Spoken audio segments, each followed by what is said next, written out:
Hello, welcome back to Shoogly Shed Motors. We're going to work on the XV750 again today, and I want to try and get some of the front end sort of tied up a little bit. We've got obviously a headlight to mount and then also a front mudguard. We've got a high mount mudguard, and I'll show you the headlight arrangement that we're going for as well. Right, the headlight we're going for is this, headlight surround I should say. This is meant for Harley Davidson Sportster S. It just kind of fits the look we're going for, and it's just a nice sort of ABS plastic piece that we can sort of modify a little bit.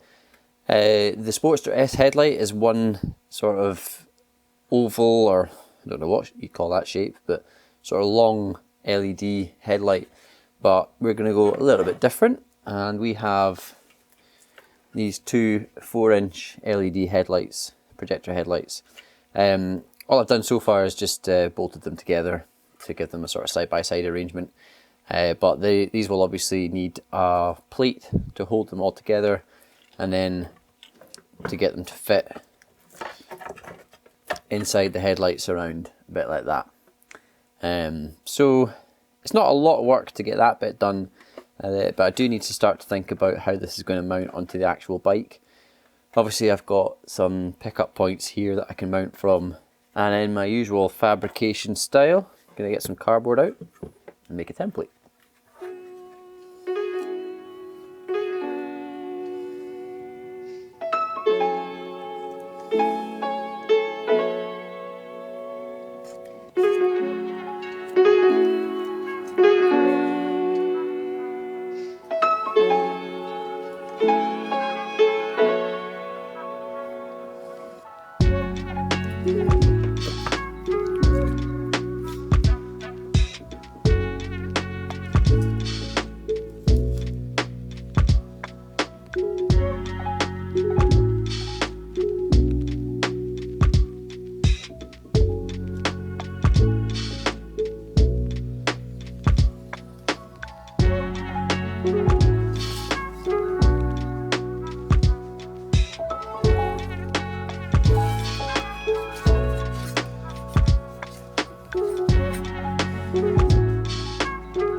Okay, so now that I've got the sort of bezels as such welded onto that attachment bar at the top, I've got these little pieces of aluminium that I've cut and shaped that will go more or less like this. These will give me a bit of rigidity, but also will allow me some depth to drill and tap mounting holes for the headlights. They don't need to be big, just little M5s, but there's going to be one there, opposites up here, and then one there on that side. Easy peasy. So I'm going to flip it over, weld these ones from the back side and weld this one along here. Simple.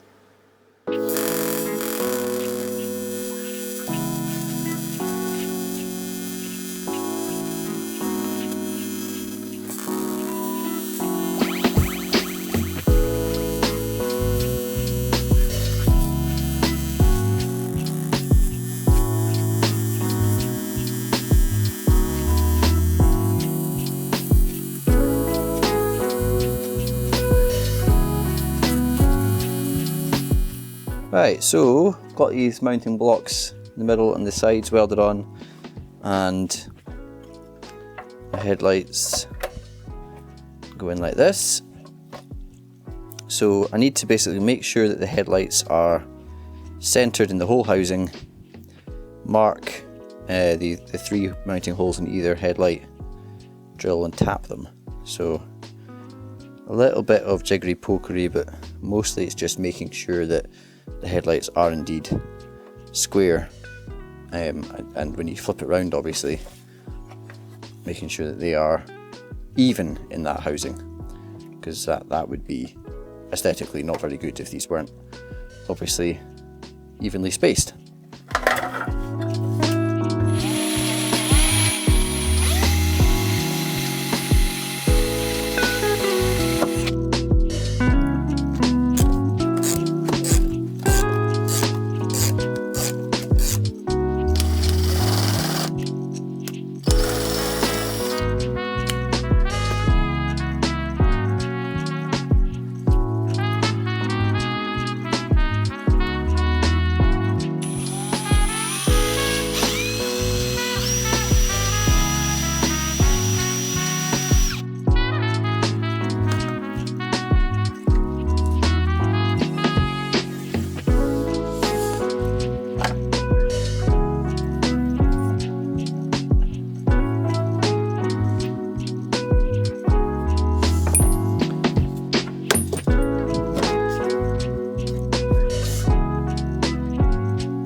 Okay, here we go. That's the headlight assembly. Obviously that's what the headlights assembly assembled. It'll be going roughly here, somewhere in the middle here. I'm going to make up mounts that pick up from the ignition barrel mounts up here to try and make this a floating assembly, so that we're not having to have anything clamped to the forks. That would be, I think, quite neat and nice. So what I'm going to do is, now that I know that the headlight mounting screws are in the right place, I'm going to take the headlights off because I don't want to damage them. The cowl, it wasn't super expensive, and I have actually already done a bit of melting to it by accident. So this will probably be getting replaced, but this one's now just going to be a mock-up one. So I'll take these off because they're a bit more valuable, but I'll use this to continue kind of getting the aesthetic or the visual just about right.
Okay, we have the headlight assembly mounted up, nice and rigid. Yeah, got that kind of floating vibe to it, which I like. Next thing I'm going to move on to is getting the front mudguard done, which will be another chunk of work, but hopefully not quite as much as that was. The mudguard that we're going for is this big sort of motocross enduro style high mount mudguard. It's from UFO Plastics. We've got a very similar one for the back as well. So obviously it's going to go up here. It's not made to fit this particular triple crown here, so it's quite obvious the mounting points that I can see. It's got 2 holes going in there and 2 holes under here. Also has an extra 2 holes here, but I don't think we're going to use those ones. So I don't know if I'll maybe try and remove them carefully. Probably, just for neatness sake. But these ones will be the main ones, the 2 at the front and the 2 underneath. The 2 at the front are going to be a fairly simple job. It's just going to be drilling and tapping 2 holes in the triple crown here. And then the kind of tricky bit is getting the underside ones, because there's not really anything to attach to under there. So that is a bit of an issue with regards to how we're going to fix that. I think the first thing to do, would be mark this up, drill and tap the 2 holes here, and that will give us a pretty permanent position. And it will be pretty secure like that, but it would be nice to have all 4 bolts and not just the 2 at the front. It may be a case of having to weld in some little standoffs under here that we can then drill and tap. It's probably what's going to happen, but I don't really want to have to weld this aluminium upside down. So it's probably going to be a case of a couple of bolts in for the time being, and then when the bike gets stripped down, crossing that bridge, because obviously it would be much easier to have the forks apart and have this lower triple crown on my workbench to weld onto. So that's probably all I can do right now, is just mount it at the front.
I use these 3/8 drive tap drivers quite a lot, so that once I'm finished tapping, I can back it off and run it through nice and quickly with the driver, just to make sure that thread is nice and clean. And then I'll give it a wee blow through with some air.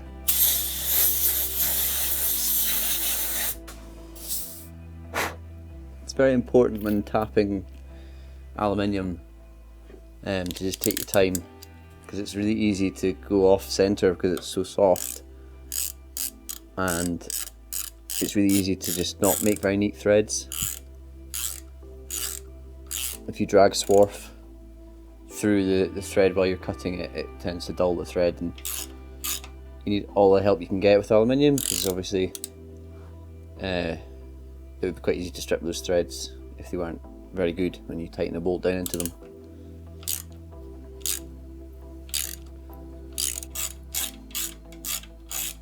So it's nice and soft, it's gone through properly. And I get my driver, back it off.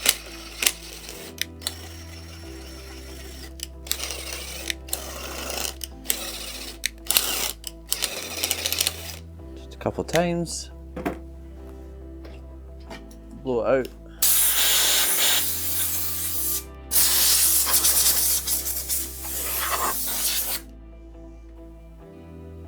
And that's that, nice and neat, countersunk M8 holes. It'll take bolts nice and smoothly, and we'll mount our mudguard.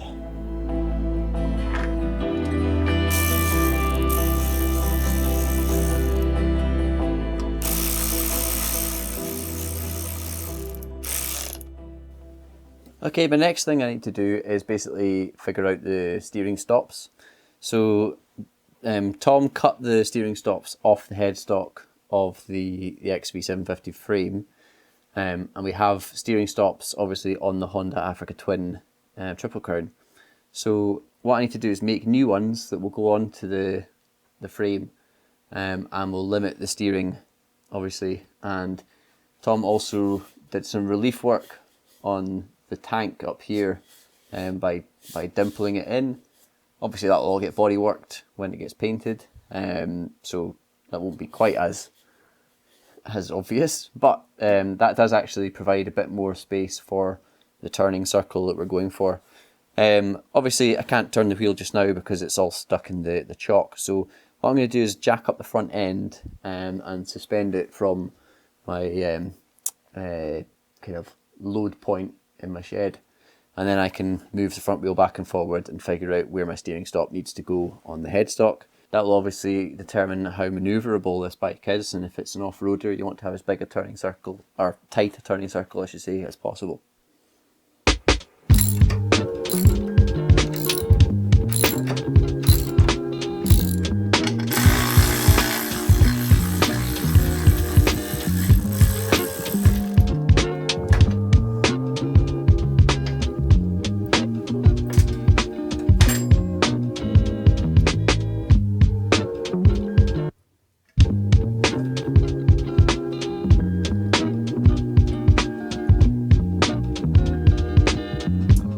Okay, front wheel is now up. It's actually quite secure with the jacking points here, so I'm not worrying too much about securing it up the top. Also means that I've not got anything here in the way. So that's basically a maximum lock here, which looks pretty good to me. And it also, it's nice to check that the mudguard clears the back of the engine. Plenty space there, that's good. But yeah, the thing here I need to think about is where this comes into contact with the tank. I want it probably about 5mm off that. Although that will reduce the turning slightly, it just allows for any flex and things like that. You really don't want to be coming to contact with a freshly painted tank if you can avoid it. So what I'm probably going to do is put a sort of packer behind here that will bring that out just slightly, and that will give me a kind of end stop position, and then likewise on the other side, and then we can start to think about where we need to position the actual stops on the frame. Got my little packer up here, and then trusty cardboard.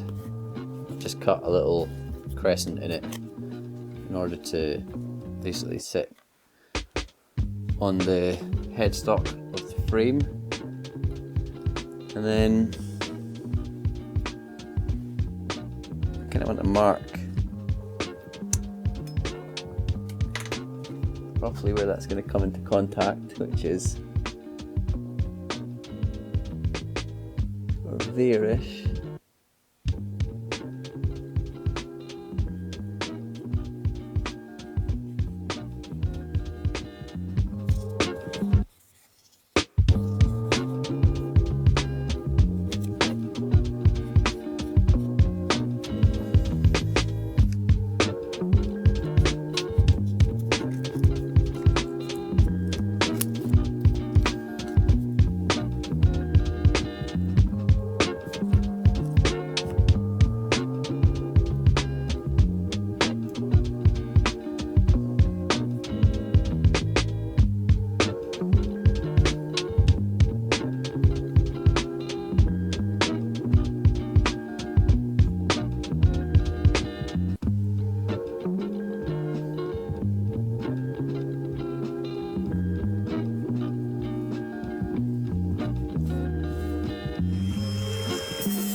There we have the front end more or less finished up here.